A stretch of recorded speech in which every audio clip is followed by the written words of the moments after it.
امام طبرانی رحمۃ اللہ تعالی علیہ ایک حدیث مبارکہ روایت کرتے ہیں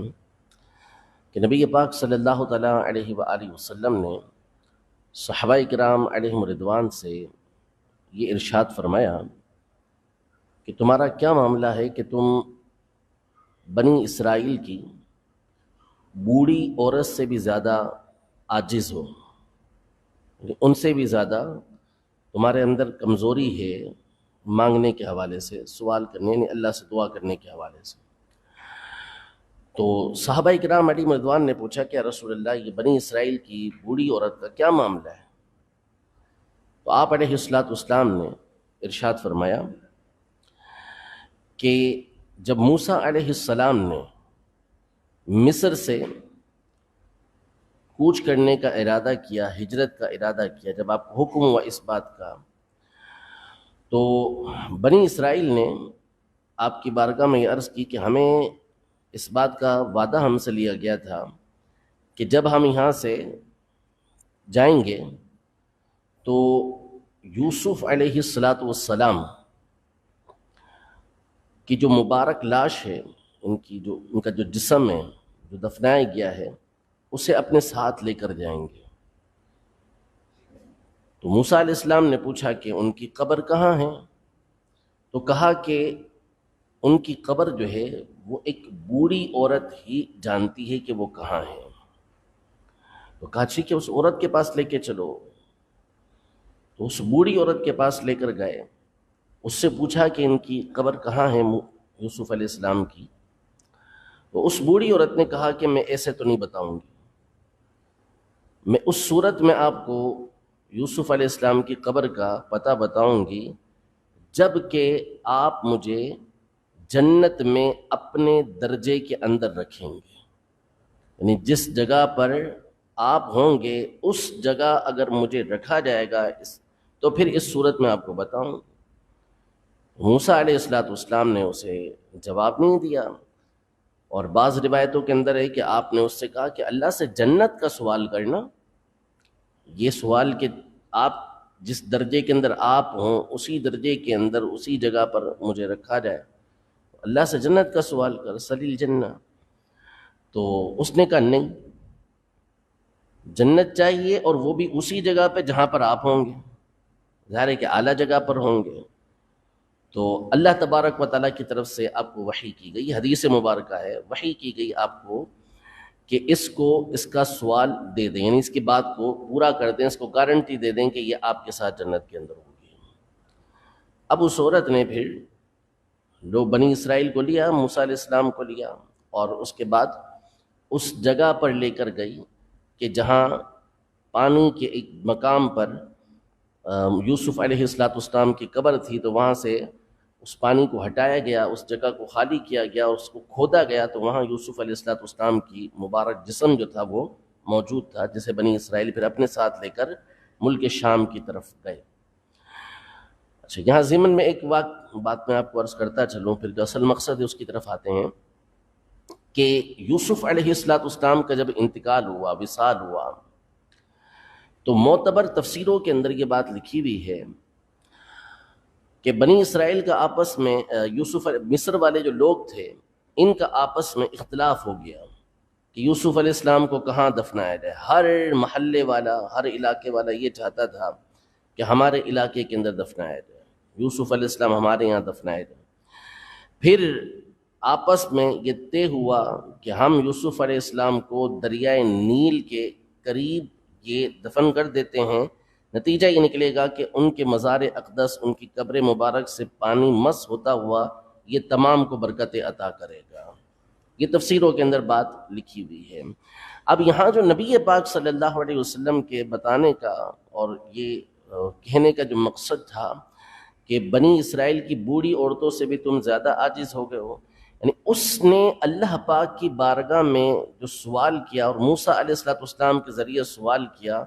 وہ یہ تھا کہ جنت کا سوال، اور جنت بھی اعلیٰ ترین جس میں موسیٰ علیہ السلام موجود ہوں گے۔ تو ہمیں یہ سمجھانا تھا، بتانا تھا کہ اللہ جل شانہ سے سوال کرو اور اعلیٰ ترین جنت کا سوال کرو، کیوں سوال نہیں کرتے اس کا؟ تو ایک حدیث مبارکہ میں نبی پاک صلی اللہ علیہ وسلم نے ارشاد فرمایا، یہ بھی مسند بزار کی حدیث پاک ہے کہ حضور کریم صلی اللہ علیہ وسلم نے فرمایا کہ اذا سألتم اللہ، جب تم اللہ سے سوال کرو تو سألوا الفردوس، تو اللہ سے فردوس کا سوال کرو، فإنہ سر الجنہ، کیونکہ یہ سب سے بہترین جنت ہے، سب سے بہترین جنت ہے، درمیانی جنت ہے۔ اور یہ جو جنت الفردوس ہے، اس کے اوپر یہ اللہ تبارک و تعالیٰ کا عرش ہے، سب سے اعلیٰ سب سے بہترین مقام یہ جنت الفردوس کا ہے۔ تو فرمایا اللہ سے سوال کرو تو فردوس کا سوال کرو، کیونکہ جس کی بارگاہ میں ہم سوال کر رہے ہیں وہ ہر چیز عطا کرنے پر قادر ہے۔ وما کان عطاء ربک محظورا، اور جب وہ کسی کو عطا کرتا ہے تو کوئی اس کو روکنے والا ہی نہیں، جس کو جو چاہے عطا فرما دے۔ تو نبی پاک صلی اللہ تعالیٰ علیہ وآلہ وسلم جنت کا سوال کرتے بھی تھے، اور جنت کے سوال کرنے کی، حالانکہ جنت، امام عبدالعزیز دباغ رحمۃ اللہ تعالیٰ علیہ بہت بڑے اللہ کے ولی گزرے ہیں 10ویں صدی ہجری کے، ان کی کتاب الابریز کے نام سے فرماتے ہیں کہ ایک حدیث مبارکہ ہے کہ جنت جو ہے وہ 4 صحابہ کرام علیہ رضوان کی مشتاق ہوتی ہے، یعنی چاہتی ہے کہ ان کو دیکھیں، یہ ان کے پاس آئیں، جنت ان چاہتی ہے کہ یہ آئیں۔ حضرت علی رضی اللہ تعالی عنہ، حضرت سلمان فارسی رضی اللہ تعالی عنہ، حضرت عمار رضی اللہ تعالی عنہ، حضرت مقداد بن اسود رضی اللہ تعالی عنہ، ان کے بارے میں حدیث پاک میں فرمایا کہ ان کے لیے جنت یہ مشتاق ہوتی ہے، چاہتی ہے کہ یہ جنت کے اندر آئیں۔ تو ان کے آقا کے لیے جنت کیسی مشتاق ہوگی، جو مالی کے جنت ہیں، قاسم جنت ہیں، جنت کی نعمتیں عطا کرنے والے ہیں، تو جنت خود چاہتی ہے کہ نبی پاک صلی اللہ تعالیٰ علیہ وسلم کے پاس دنیا میں آ کے رہے۔ یہ تو اللہ نے اس کو روک رکھا ہے، ورنہ یہ جنت دنیا کے اندر ہی نبی پاک صلی اللہ علیہ وسلم کے قدموں کے ساتھ ساتھ رہتی۔ لیکن آپ علیہ الصلوۃ والسلام اللہ کی نعمتوں کا سوال بھی کرتے، اور اپنی امت کو اس بات کا حکم بھی دیا کرتے تھے کہ سوال کرو، جنت کا ہم نے اللہ کی بارگاہ میں سوال کرنا ہے۔ ایک حدیث مبارکہ میں ہے، نبی پاک صلی اللہ تعالیٰ علیہ وسلم نے ارشاد فرمایا، جو شخص دن میں 7 مرتبہ، جو شخص 7 مرتبہ اللہ پاک سے، دن کا ذکر نہیں ہے، فرمایا کہ جو 7 مرتبہ اللہ سے جہنم سے پناہ مانگتا ہے کہ اللہ مجھے جہنم سے پناہ عطا فرما، مجھے جہنم سے پناہ عطا فرما، جہنم خود کہتی ہے یا اللہ مجھ سے اس کو پناہ عطا فرما دے۔ اور جو 7 مرتبہ اللہ کی بارگاہ میں جنت کا سوال کرتا ہے، جنت خود اللہ کی بارگاہ میں عرض کرتی ہے کہ اسکنہ فیہ، یا اللہ مجھے اس کو میرے اندر داخل فرما دے، اس کو میرے اندر داخل فرما دے۔ ہم غافل رہتے ہیں، پلاٹ تو بڑے بڑے چاہیے ہوتے ہیں، محلات تو بڑے بڑے چاہیے ہوتے ہیں، بہترین بنگلے چاہیے ہوتے ہیں، بہترین گاڑیاں چاہیے ہوتی ہیں، سب چیزوں کا اللہ کی بارگاہ میں سوال کرتے ہیں،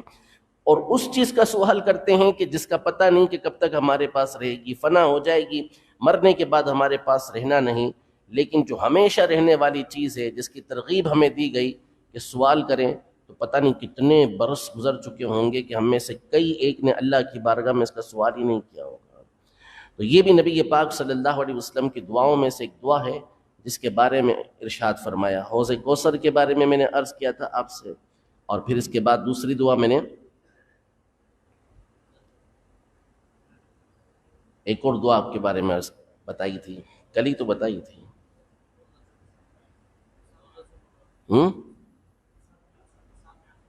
حساب میں آسانی، اللہم حاسبنی حسابا یسیرا، سنتے ہیں نا توجہ سے، یاد تھا، اللہم حاسبنی حسابا یسیرا۔ نبی پاک صلی اللہ علیہ وسلم اللہ کی بارگاہ میں دعا کرتے تھے کہ آسان حساب ہو، اور اس کی ترغیب بھی دلایا کرتے۔ تو تیسری اللہ کی بارگاہ میں جنت الفردوس کا سوال کرنے کا حکم ہوا کہ اللہ سے فردوس کے بارے میں، جنت الفردوس کے بارے میں سوال کیا جائے۔ رب العزت جل وعلا ہم سب کو اپنی بارگاہ میں دعا کرتے رہنے کی توفیق عطا فرمائے، اور ہمیں اور ہمارے پورے خاندان کو، اللہ پاک تمام کو بلا حساب و کتاب جنت میں اور جنت الفردوس میں نبی پاک صلی اللہ علیہ وسلم کے قدموں میں داخلہ نصیب فرمائے۔ آمین بجاہ النبی الامین صلی اللہ تعالی علیہ وآلہ وسلم۔